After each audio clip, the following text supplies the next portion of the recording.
My sister stood in front of a room full of her friends, coworkers, and family, holding the small box I had brought. She tilted it like it was something ridiculous, smiled, and said, "This one's from my sister. She can't even afford diapers. But hey, let's see what she managed." People laughed. My mother laughed the loudest. I felt every part of me shrink. My cheeks burned. My hands went cold. And my son Noah, just 8 years old, looked up at me from his chair, confused, hurt, and a little scared. I didn't say anything. I wanted to leave. I wanted to vanish. But then, right as I reached for his coat, Noah stood up. He picked up his backpack from under the table, walked quietly to the front of the room, and placed something down next to the pile of gifts. Everyone stopped talking. No one moved. He looked straight at my sister and said, "This is from my mom, and it's from Grandpa, too." The room went still. My sister froze. My mother's smile dropped. And when they opened that box, the mood in that room changed forever. Let me tell you what was inside. And why it meant more than any gift money could buy. I wasn't supposed to be a mother. That's what people used to whisper, not because I was reckless or young, but because I wasn't the one anyone pictured with a baby in her arms. That was always Lana, my younger sister. The pretty one, the smart one, the one who did things right. She went to college, got a degree in marketing, landed a sleek job downtown, married a guy who wears loafers without socks, and now she's pregnant. Perfect timing, perfect venue, perfect life. Me, I had Noah when I was 23. His father left before I was even out of the hospital. I raised him alone, without help, while juggling jobs that barely covered rent. I cleaned houses during the day and worked a grocery stock shift at night. I didn't have anyone to lean on, not even my mom. She made it clear early on that I was the daughter who needed help, the one who was always one bad decision away from wrecking her life. I stopped asking her for anything years ago. Dad was the only one who saw me differently. William Carter wasn't a loud man, but he had this quiet way of making me feel capable even when I was a mess. He'd show up to fix a leaky faucet without being asked. He taught Noah how to hammer nails into scrap wood and called him Little Chief. He never said it out loud, but I know he was proud of me. He passed away last year after a long, slow fight with cancer. The grief is still thick. Sometimes I forget he's gone and catch myself about to text him a photo of Noah's school project. When Lana announced her pregnancy and sent out invitations for her baby shower, I had mixed feelings. I was happy for her. Really, despite everything, she's my sister.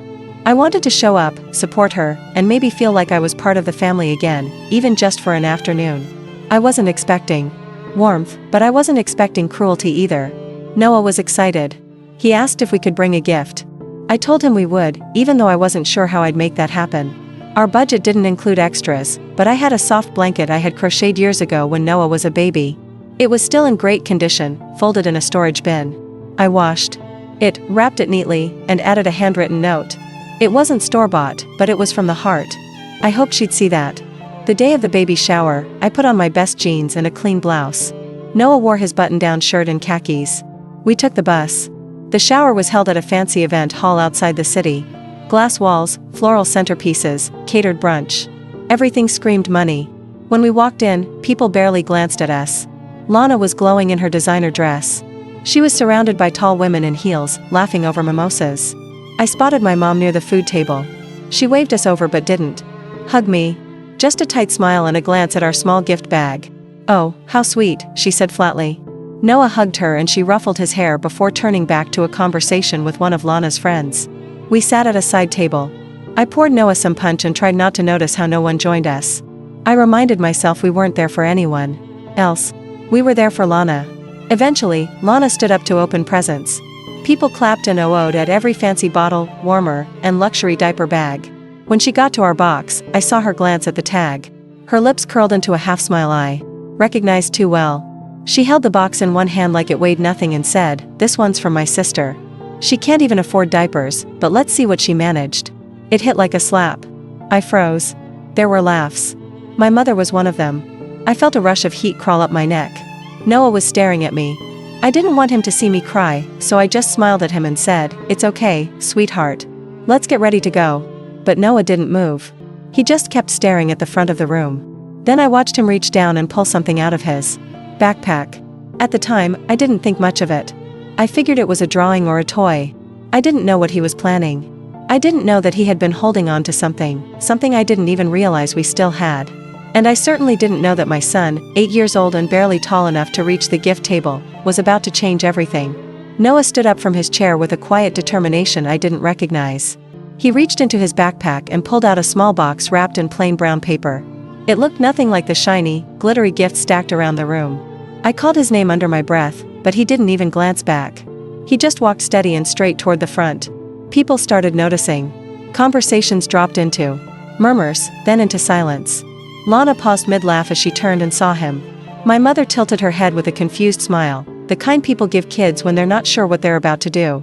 Noah stepped right up to the gift table, looked at Lana, and said clearly, "This is from my mom, and it's from Grandpa, too." His voice wasn't loud, but it carried. I saw shoulders straighten and heads turn.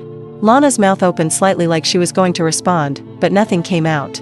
I stood up, too. I wanted to walk to him, take his hand, explain whatever this was, so no one could turn it into another joke. But something told me to wait.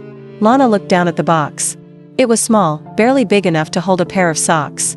The wrapping was uneven, clearly done by a child. Still, she reached for it. As she pulled off the paper, the quiet deepened.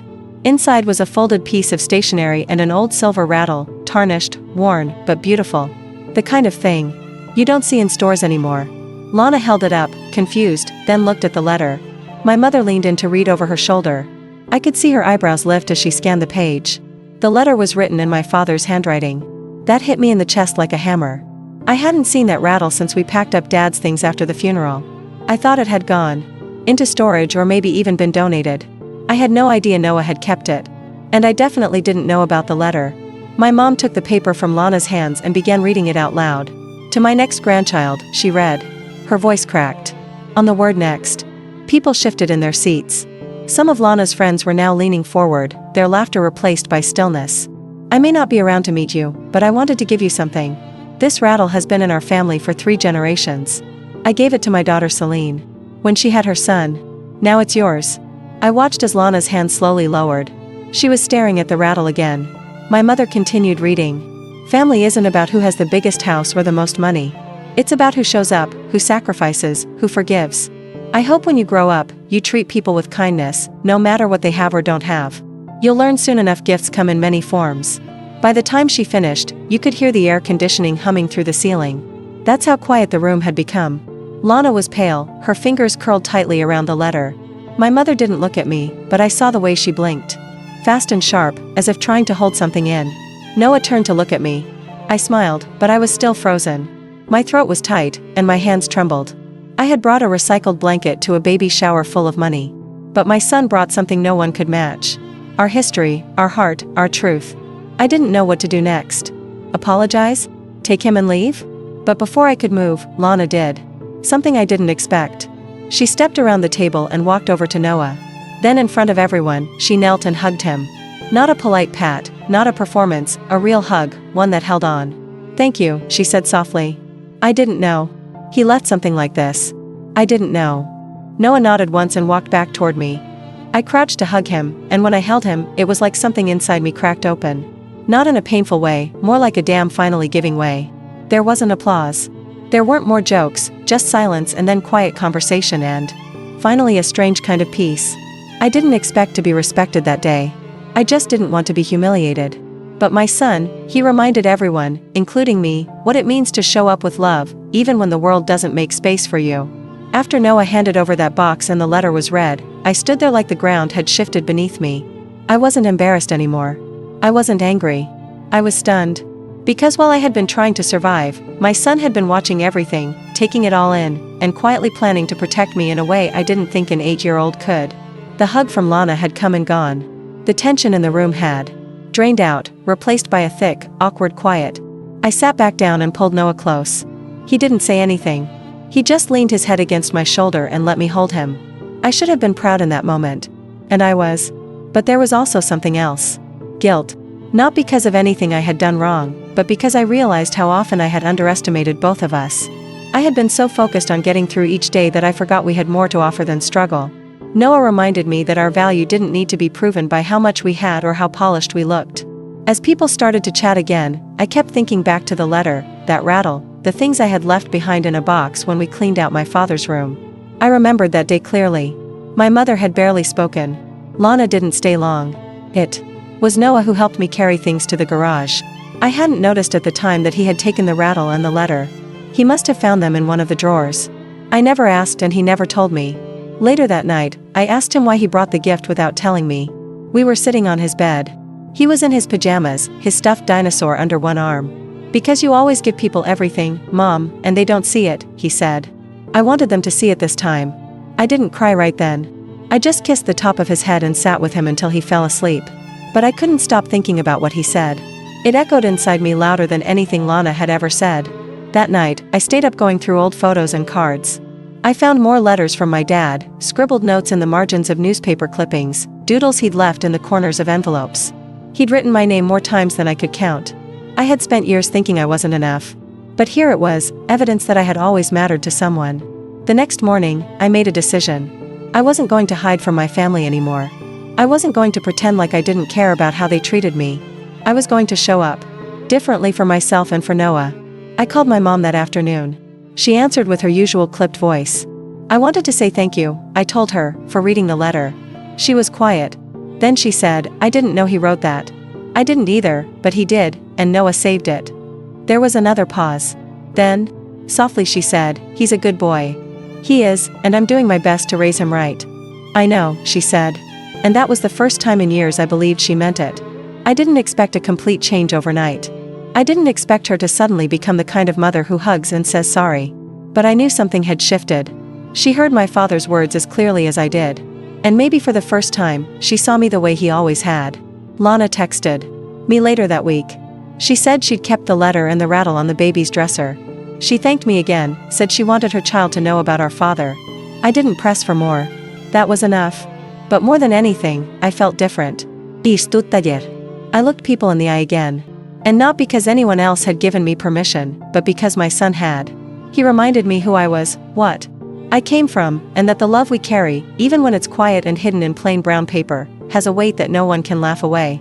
I didn't expect to hear from Lana again so soon, but just a few days after the baby's shower, she asked if I could come over. She said she wanted to talk.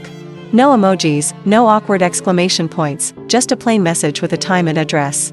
I stared at the screen, unsure if I should go. Part of me wanted to ignore it.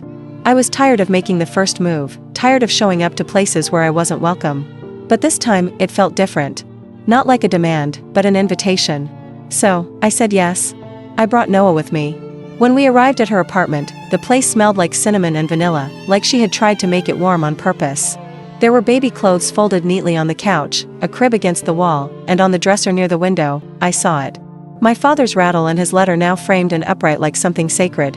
Lana opened the door and gave Noah a soft smile. Then she turned to me and asked if we could talk privately. Noah went to the kitchen where her husband was making hot chocolate.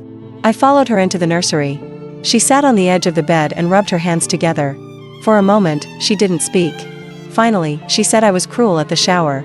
I meant it as a joke, but I knew it would sting. That was the point. I didn't say anything right away. I wanted to hear the rest. She took a deep breath. "I've been jealous of you, Celine." I never said it out loud before because it felt ridiculous. Everyone always said I was the one who had it all together. But you have something I don't. You raised a child who would walk into a room full of strangers, speak from his heart and make grown adults stop and think. That doesn't come from luck. That comes from you. My throat tightened. I didn't know what to say. She glanced at the framed letter. When Dad passed, I shut down.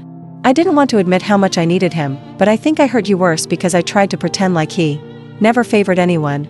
He did. He favored you. And I hated it because deep down I knew you earned it. I stepped forward and sat next to her. The room was quiet except for the hum of the heater. I could smell the soft scent of baby lotion. I didn't want to compete with you, I said finally. I just wanted us to be sisters. She nodded, tears starting to form. I don't want to compete anymore either. We sat there for a while without speaking. The silence was full, not empty. Then she asked if she could tell her baby about our dad. Not just about the rattle, but about how he used to sneak candy to Noah. How he showed up to parent-teacher nights, even when I couldn't get off work. How he always told Noah bedtime stories with the same silly voice. She wanted her child to know that kind of love, too. I told her yes, of course. When we came back to the living room, Noah was curled up on the couch, a mug of hot chocolate in his hands, chocolate on his upper lip. Lana knelt in front of him and said, "You know, when your cousin is born, I'm going to tell them about you, how brave you were, how much you love your mom." Noah gave a small smile and nodded. On the way home that night, he asked me if Lana was still mad. No, I said. I think she just finally saw things the way they really are. It wasn't about the letter or the rattle alone. It was about what they represented. Our family's history, our love, our pain, and our worth. It was about being reminded that dignity doesn't come from status or wealth. It comes from how we carry ourselves, especially when no one's clapping. I looked out the window of the bus as we rode back. The city lights blurred into streaks. I thought of my dad and what he might say if he could see us now. I think he'd say, "You did good, kid." And for the first time in a long while, I believed it. After that night at Lana's apartment, something subtle but undeniable began to shift between us. We weren't suddenly best friends. We didn't start texting heart emojis or calling every day. But the tension, that quiet current of competition and judgment that had always buzzed underneath our conversations, was gone. A week later, Lana invited me to a family dinner at my mom's house. At first, I hesitated. I hadn't sat at that table in over a year. I wasn't sure if I wanted to go back to a place where I'd been dismissed so many times, but Noah wanted to go, and I reminded myself that showing up wasn't just about forgiving others. It was about choosing to be seen on my own terms. We brought a homemade lasagna. I didn't dress up, but I wore something I felt good in. When we walked in, my mom was setting the table, and to my surprise, she smiled like she meant it. "You cooked?" I asked, gently teasing. She looked at me and said, "You inspired me. You always did more with less." I didn't know how to respond to that, so I just nodded and helped her set the last few plates. Dinner wasn't perfect. There were moments where the conversation stalled, moments where it felt like everyone was trying too hard. But there was also laughter. And Noah sat beside my mother telling her all about his science project, and she listened. Really listened.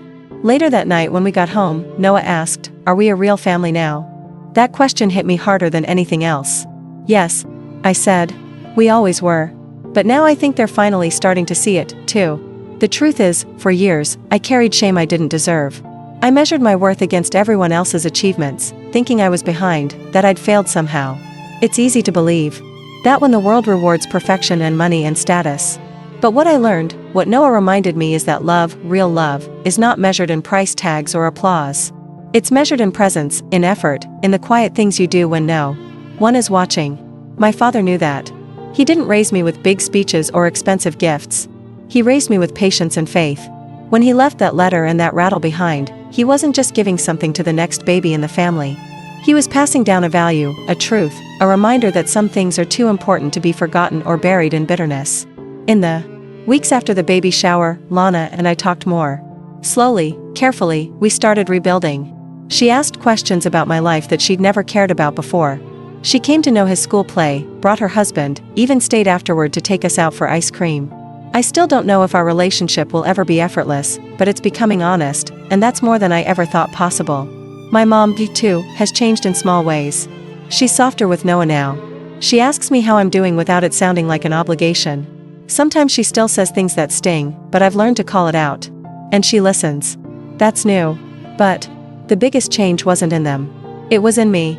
I stopped apologizing for who I am. I stopped shrinking in rooms where I felt like I didn't belong. I no longer carry that voice in my head that says I'm falling short. Because if my son, with all his innocence and clarity, could see my worth so clearly, then I owe it to both of us to believe it, too. And every time I doubt myself, I think of that moment. The crowded room, my sister laughing, my mother smirking, and then my son standing up, walking forward, speaking for both of us when I didn't have the strength. That was the moment everything changed. Because love doesn't need to be loud. It just needs to be real. And sometimes the smallest gift carries the deepest legacy. So to every single mom out there, to anyone who's ever been looked down on or laughed at for not having enough, don't let that noise drown out your worth. You are enough. You've always been enough. And sometimes it takes a child's voice to remind the world just how powerful love really is.